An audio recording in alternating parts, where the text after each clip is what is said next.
नमस्कार दोस्तों, जय माता दी। कैसे हैं आप सब? कमेंट बॉक्स में ये बताने के लिए जय माता दी ज़रूर लिखिए। दोस्तों, आज के इस वीडियो में हम श्रवण करेंगे बछ बारस पौराणिक कथा। इससे पहले की वीडियो को सुनने के लिए आप सभी का बहुत बहुत धन्यवाद।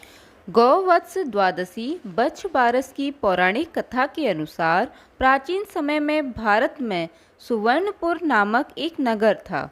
वहाँ देवदानी नाम का राजा राज्य करता था। उसके पास एक गाय और एक भैंस थी। उनकी दो रानियां थीं। एक का नाम सीता और दूसरी का नाम गीता था। सीता को भैंस से बड़ा ही लगाव था। वह उसे बहुत नम्र व्यवहार करती थी और उसे अपनी सखी के समान प्यार करती थी। राजा की दूसरी रानी गीता गाय से सखी सहेली के समान और बछड़े से पुत्र के समान और व्यवहार करती थी। यह देखकर भैंस ने एक दिन रानी सीता से कहा, गाय बछड़ा होने पर गीता रानी मुझसे ईर्ष्या करती है। इस पर सीता ने कहा, यदि ऐसी बात है तब मैं सब ठीक कर लूँगी। सीता ने उसी दिन गाय के बछड़े को काटकर गेहूं की राशि में दबा दिया। इस घटना के बारे में किसी को कुछ भी पता नहीं चला।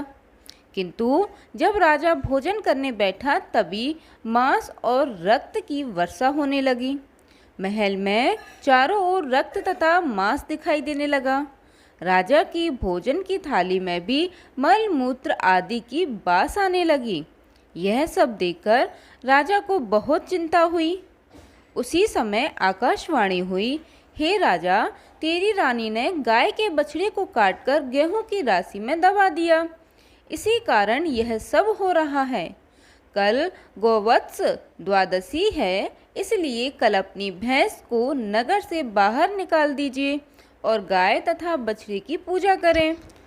इस दिन आप गाय का दूध तथा कटे फलों का भोजन में त्याग करें। इससे आपकी रानी द्वारा किया गया पाप नष्ट हो जाएगा और बछड़ा भी जिंदा हो जाएगा।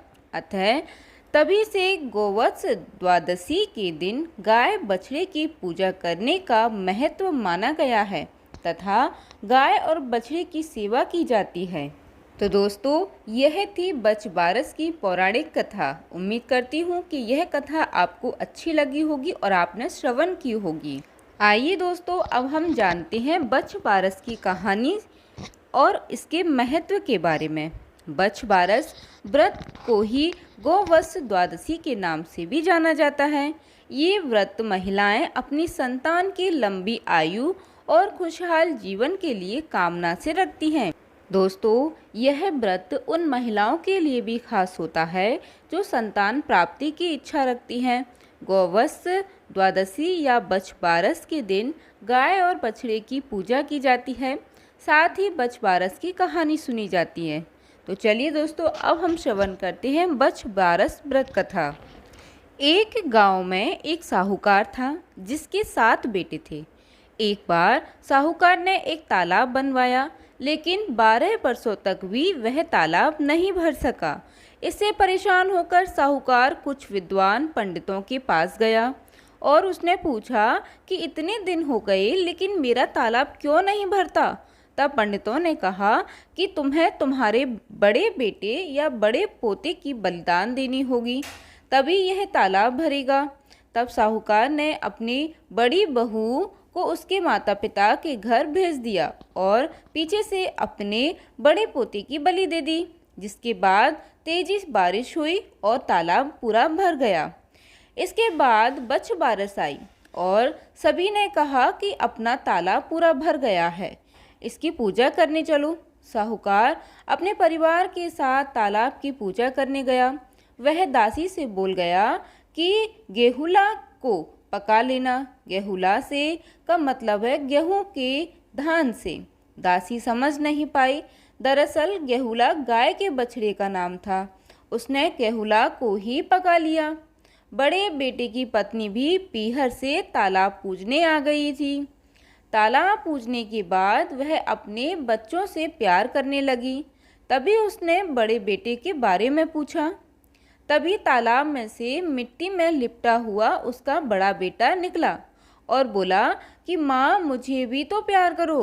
तब सास बहू एक दूसरे को देखने लगी। सास ने बहू को बलि देने वाली सारी बात बता दी। फिर सास ने कहा कि बछबारस माता ने हमारी लाज रख ली और हमारा बच्चा वापस दे दिया। तालाब की पूजा करने के बाद जब वह वापस घर लौटे तो उन्होंने देखा बछड़ा नहीं था। साहूकार ने दासी से पूछा कि बछड़ा कहाँ है? तो दासी ने कहा कि आपने ही तो कहा उसे पका देना। साहूकार ने कहा कि एक पाप तो अभी उतरा ही नहीं है, तुमने दूसरा पाप कर दिया। साहूकार ने पका हुआ बछड़ा मिट्टी में ही दबा दिया।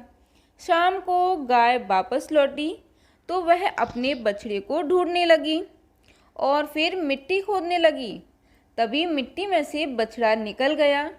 साहूकार को पता चला तो वह भी बछड़े को देखने गया। उसने देखा कि बछड़ा गाय का दूध पीने में व्यस्त था।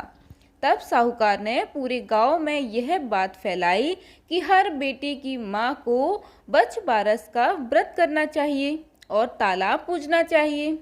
हे बछबारस माता, जैसे साहूकार की बहू को दिया वैसे हमें भी देना। कहानी सुनते ही सभी की मनोकामना पूर्ण करना। दोस्तों, बछबारस कथा सुनने के बाद गणेश जी की कहानी अवश्य सुनना चाहिए। तो आइए दोस्तों, अब हम गणेश जी की कहानी को श्रवण करते हैं। एक अंधी बुढ़िया थी जिसका एक लड़का और बहू थी। वह बहुत गरीब थी। वह अंधी बुढ़िया माई नित्य प्रतिदिन गणेश जी की पूजा किया करती थी। माई की पूजा से प्रसन्न होकर एक दिन गणेश जी भगवान साक्षात सन्मुख आकर बैठ गए और बोले कि बुढ़िया माई तो प्रतिदिन निस्वार्थ भाव से मेरी पूजा करती है, जो चाहे सो मांग ले। बुढ़िया माई बोली, हे विघ्नहर्ता गणेश जी, भगवान मुझे तो मांगना नहीं आता, सो मैं क्या मांगूं? तब गणेश जी भगवान बोले कि माई मैं कल आऊँगा, तू अपने बहू बेटे से पूछकर मांग ले। तब बुढ़िया ने अपने बेटी बहू से पूछा तो बेटा बोला कि माँ धन मांग ले और बहू ने कहा कि माँ पोता मांग लो। तब बुढ़िया ने सोचा कि बेटा बहू तो अपने अपने मतलब की बातें कर रहे हैं, अतः वह उस बुढ़िया ने पड़ोसिन से पूछा। तो पड़ोसिन ने कहा कि बुढ़िया माई तेरी थोड़ी सी जिंदगी बची है, तू क्यों मांगे धन और क्यों मांगे पोता? तू तो केवल अपने दीदा गोडा मांग ले, जिससे तेरा जीवन सुख से व्यतीत हो जाए। उसे बुढ़िया माई ने बेटी बहू तथा पड़ोसिन की बात सुनकर घर में जाकर सोचा, जिससे बेटा बहू भी खुश हो जाए और मेरा भी भला हो, वह मांग लूँ। जब दूसरे दिन गणेश जी भगवान आए और बोले, बुढ़िया माई मांग ले। गणेश जी भगवान के वचन सुनकर बुढ़िया माई बोली, हे विघ्नहर्ता, अन्न दे दो, धन देवो, निरोगी काया देवो, अमर सुहाग देवो, दीदा गुड़ा देवो, सोने के कटोरे में पोते को दूध पीता देखूं, अमर सुहाग देवो, और समस्त परिवार को सुख देवो, आपके श्री चरणों में मुझे स्थान देवो।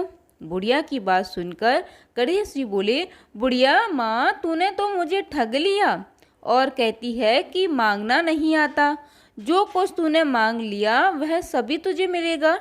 यूं कहकर गणेश जी भगवान अंतर्ध्यान हो गए। हे गणेश जी भगवान, जैसा बुढ़िया माई को दिया वैसा सबको देना, वैसे ही सबको देना और सभी पर अपनी कृपा बनाए रखना।